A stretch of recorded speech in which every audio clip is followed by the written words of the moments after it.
Life is about constantly renegotiating what works for both of us. Success looks like being able to be there for your children while also being there for yourself, learning, accomplishing, doing the things that are important to you. I feel like we as women are sold a lie of traditional wife. Our parents, grandparents, great-grandparents weren't living this idyllic life we thought. Welcome to another episode of the Holistic Sister Circle. Today we have something very interesting, and it is our trad wife versus boss babe debate. And the goal of this episode is actually for all of us to get to a happy medium, because at the end of the day, who knows? Maybe if you're in a season where a trad wife makes sense, maybe you're in a season where a boss babe makes sense. But wherever you are, we want to make sure that we can respect each other and each other's opinions. So on today's episode, we are super excited to have some of us from the trad wife side and some of us from the boss babe side. So for this to work and to get started, I am going to ask a question. I'll be the host, of course. And from that question, you all have about 60 seconds to state your claim. And after that 60 seconds is over, if anyone has a rebuttal, you can go ahead and rebuttal at that time. Or if anyone wants to chime in before that person is over, I'm more than happy for you to do that too. Okay? No rules. But play nice. No rules. Wow. Okay. Wow. No rules, but play nice. Okay? Okay. Of All right. course. So first question is, does success look like career achievement or family first devotion? And we're going to first start with Laura. Hello. That was a really good question. I've had both. And so I think it's hard to choose, right? Because I think in stages of our life, we get to a place where this is what I want to do. I just want to be a mom and stay home, focus on my family, or I want to have a career, because I don't know if we can do it all. I know we're going to talk about that later, so I'll wait. but I think there's a happy medium. And also I think that there's safety. If there's safety, then being at home with your kids and doing that life is great. And then also the other side, if you can have your own business and that's what you dream of, that to me is very exciting. I've had both and I have loved both in each stage of my life. I'll be giving you a lot of middle of the road answers. I'll promise you that. Because I've been both. Awesome. Thank you. Monica. I would say that has been my experience too. I've had both. I've been able to stay home with my kids as much as I've wanted. I've also created very successful businesses. And so I think success looks like being able to match your behaviors with your values. And my family always does come first, but part of that is being able to model for them the fact that they can have anything that they want. And so I think success looks like being able to be there for your children while also being there for yourself, learning, accomplishing, doing the things that are important to you. So I think successful family life looks like making room for everyone in the family to be able to achieve the things they desire. Joaneace.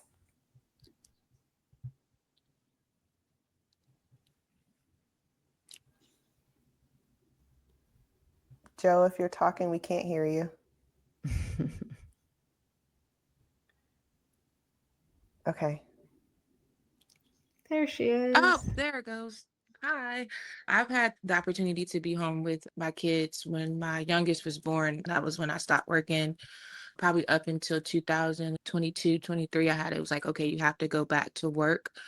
So I guess during that time it was hard for me to measure success because I felt like I was just at home, homeschooling the kids. And it wasn't until I went back into the workforce that I felt like moving towards a little bit more successful life. Though I enjoy being home with my kids, during that time, it was just hard to be able to support them. So it made it like hard to find the success during that period of being home with them. So like fast forward now, working full time, but still being able to be there for my kids as well. Big on the work-life balance, whether you are in the 9 to 5 or you have a business. I'm really big on that now, like making sure that my work doesn't take all of my focus and my all of my kids' activities don't take away from myself as well. So I think for me being successful is being able to balance both of the two in like a healthy way so that the kids can develop and grow and see what it looks like to have very active parents, but parents who also still have to work as well. So we have one question from the audience too. What Mm. does working mean? Does it mean fulfillment beyond motherhood? Yeah, I think it can look like any number of things. I think traditionally you would think of anything that you do that brings in an income, like with something working would imply putting a monetary value to the services you offer, regardless of what you're doing.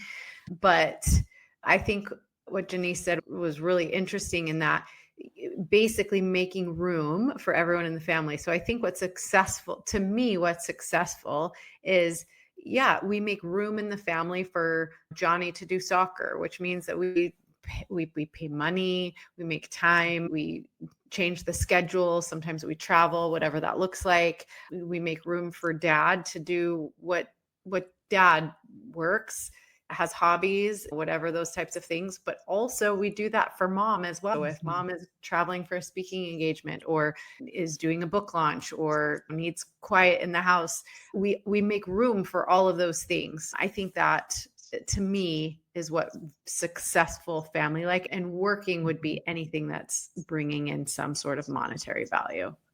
Yeah.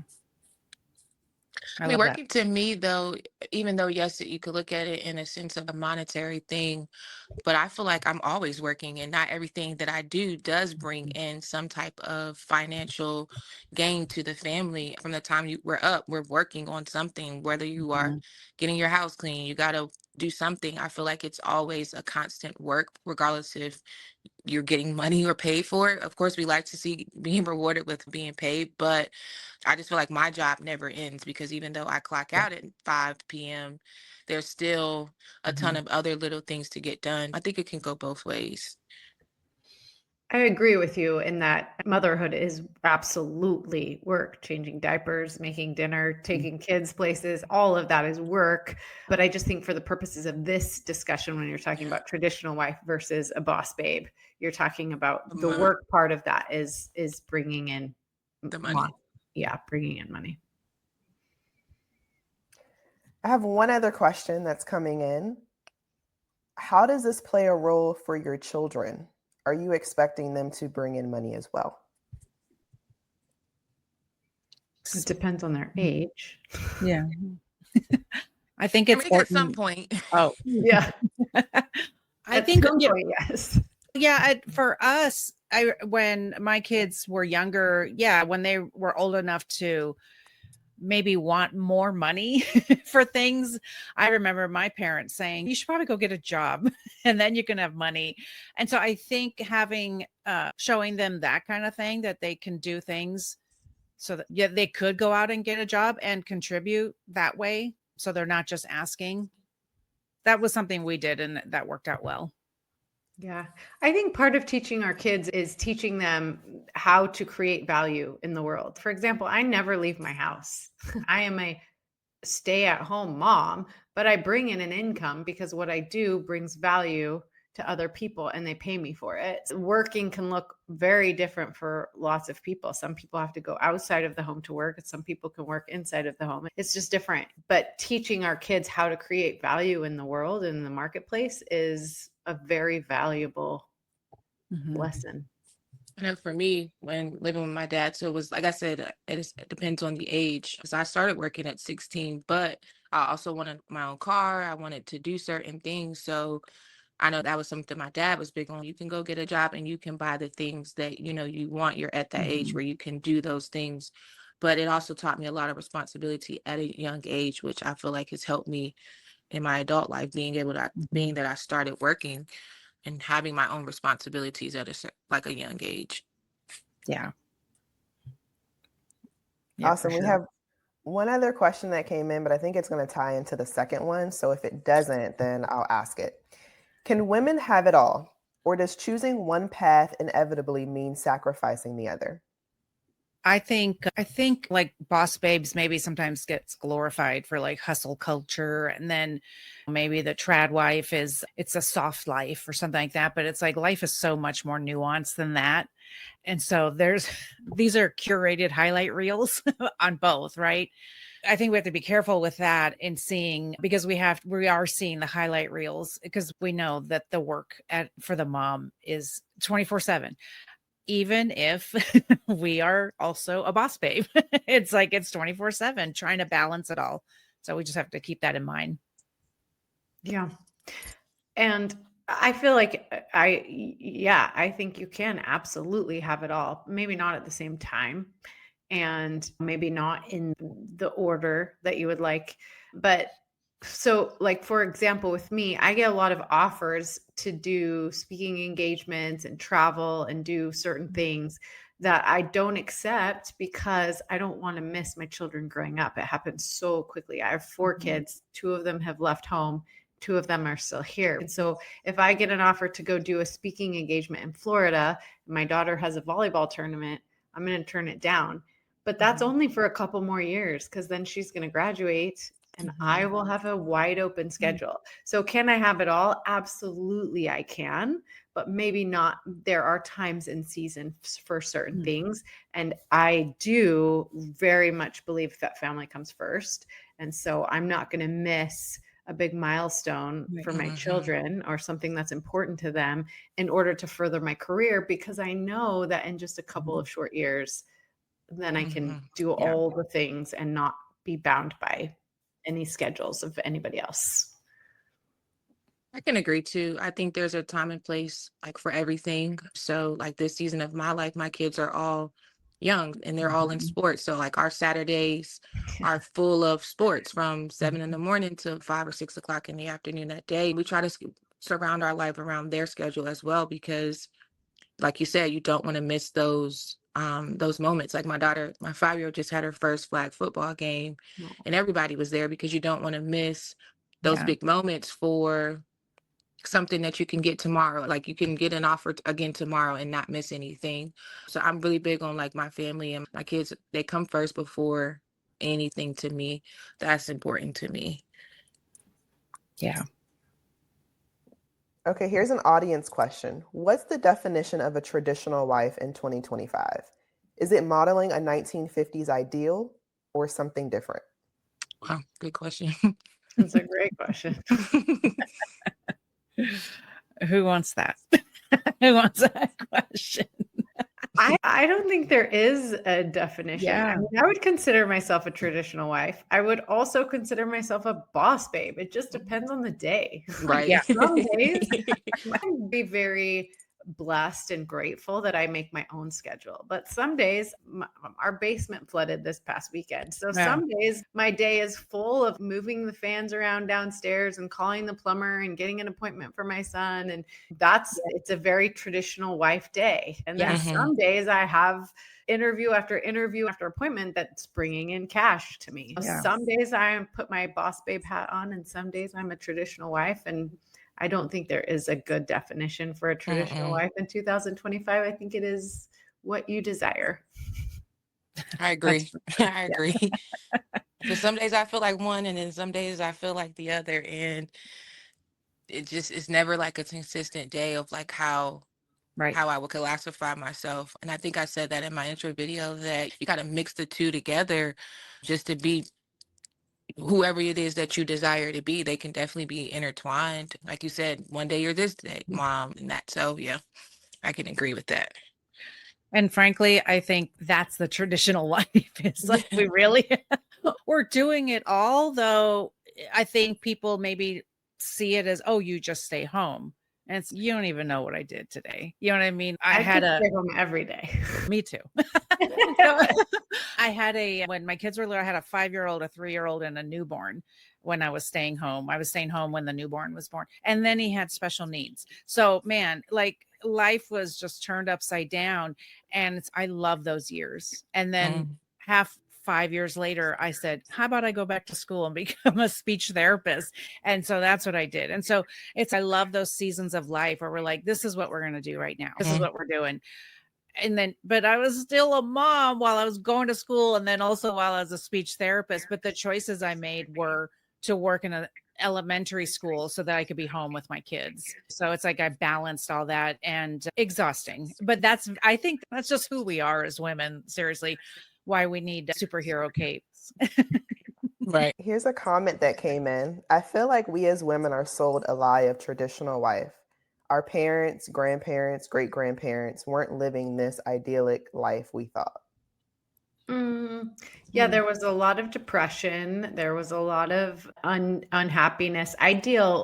So I work with couples, and I deal a lot with the kind of residual of that, of women, especially because that's what we're talking about, seeing their mothers unhappy, resentful. Yeah. And so, yeah, I don't know how you would define a traditional wife back then versus how you would define a traditional wife now. But I do think there's a lot more room to be the author of your own life, to create your own life in a way that feels good to you. And we have choices now. So we have more choices than our parents even had. So many more choices. Yeah. So Yes, like working online, the way we commute, where we live, yes. how we work, how, Right. yeah. Exactly. Yeah. So while I grew up with my mom and dad both worked, and my mom and dad both cooked, and one of them was home when I got home from school. But I saw that my mom was very traditional as far as like she served my dad. And I think that's what I envisioned marriage to be, that serving your husband thing. And I think that's also part of how we were societalized. That's how we were societalized as women. That's what I saw being modeled. Is financial independence a non-negotiable for modern women? Or can dependence within a traditional role be just as empowering?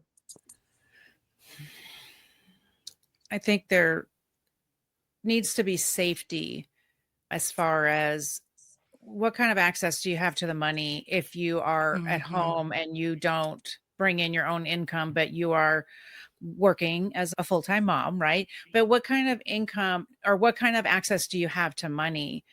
Because that's where you find that financial freedom, as far as you have choices. If you have access to the money, if you know what's going on with the money. And I think I work with women who are leaving narcissistic abuse. And so those are the things that I hear. There's a lot of financial abuse. And those are the things I worry about and think about with moms who want to stay home. Do you have access to the money? Do you know what's going on? Those kinds of things. It's just being informed. And do you feel safe in the situation you're in? Yeah, I would agree. I think that's a great answer. I think it's according to your comfort level. I think it's according to your situation. Case by case, every household is different, and everybody dynamics in their marriage is different. Some women they are stay-at-home moms, but they generate some type of income doing simple things. I know I have a friend, she does like a lot of like herbs and juices and stuff like that. So it brings in her something to at least like for herself. So it makes her Yeah. feel like she is doing something for the household financially versus just doing all the cooking and cleaning. So I think it's just like a household by household, and what is ever discussed between the wife and the husband. I just think it's like that. I just feel like now a lot of women are desiring to get their own money, like whether they're staying, if they're at home, they're finding ways that they can be home with their kids, but still generate some money just for the sake of it. I think that's what I've noticed a lot here lately when it comes to wives. Yeah. Okay, here's a comment that's coming in. There's so many women who there's so many women who are unsure of what it actually means to be a wife. And when they're now in this role of wife, they drop their boss babe hat and they just want to live soft and allow the man to take over completely. What are your thoughts there? And I know Monica's gonna have a good answer for this. I could teach all day on this topic.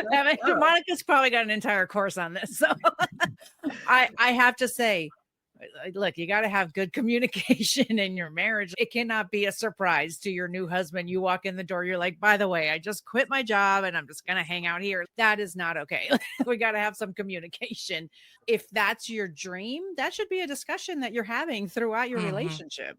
Monica, your turn. Yeah, that's really good. That's really good.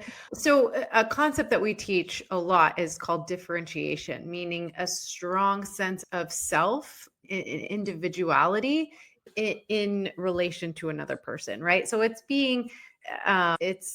we want to belong to ourselves. We want to feel individual, like we're fulfilling our own dreams and we have choices and we have freedom in the relationship, but we also want to feel like we belong to another person and to the relationship. An important part of that couplehood. Being strongly differentiated is really important. But yeah, like Laura said, you're constantly renegotiating that your whole life. You may come into the marriage thinking I'm going to stay home with my kids, and then you've got a couple of kids and you're like, this is not what I actually want to do. And so it's time to renegotiate that. Or you could be working and being like, no, I'm going to work. And then you're holding that baby in your arms and you're like, nope, I'm going to stay home and take care of this baby. So yeah, it's like a constant tug and pull, and your spouse is going to have opinions about that. And so can we maintain a strong sense of individuality? Can we advocate for ourselves? Can we talk about the things that are important to us, even if we've changed our minds and we change our mind back? There's different stages and seasons of life, and all of those things can be renegotiated with strong communication skills. So yeah, it's really important to be able to, what is it that I want here? And how can we renegotiate the expectations and roles and things that we've decided on previously? So that's constantly throughout life. My husband and I started a business together. Then I started having a bunch of children. And then I was like, I got to stay home with these kids. And then I was like, I can't stay home with these kids anymore. I got to do my own thing. And we renegotiated all of that many times. And it's just, again, it's what works for the couple in the season that they're in.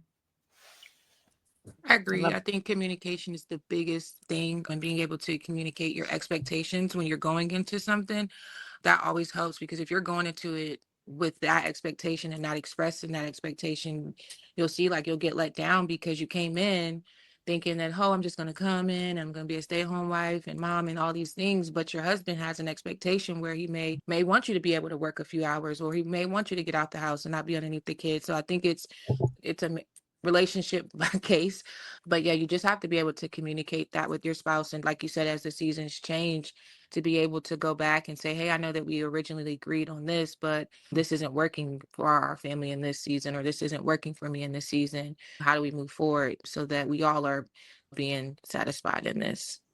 Yeah, it's great. I love that word, renegotiate. Love that.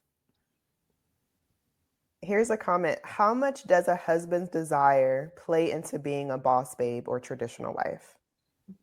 Ooh, that's a great question. So I teach a concept called collaboration. And so I think traditionally we think of this word compromise, like marriage is all about compromise. You give a little, I give a little, we meet in the middle, and then no one's happy. And I hate that word. Yeah. And so instead I teach collaboration. So what is my position? What is your position? Why do I feel strongly about my position? Why do you feel strongly about your position?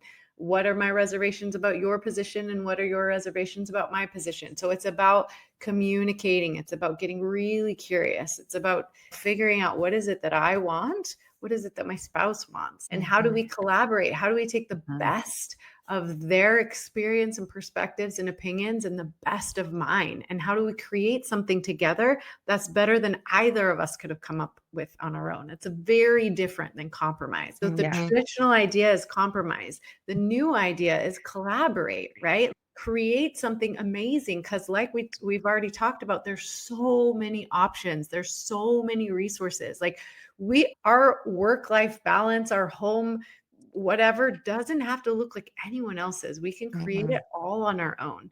And then the other thing I say that's really important is try it.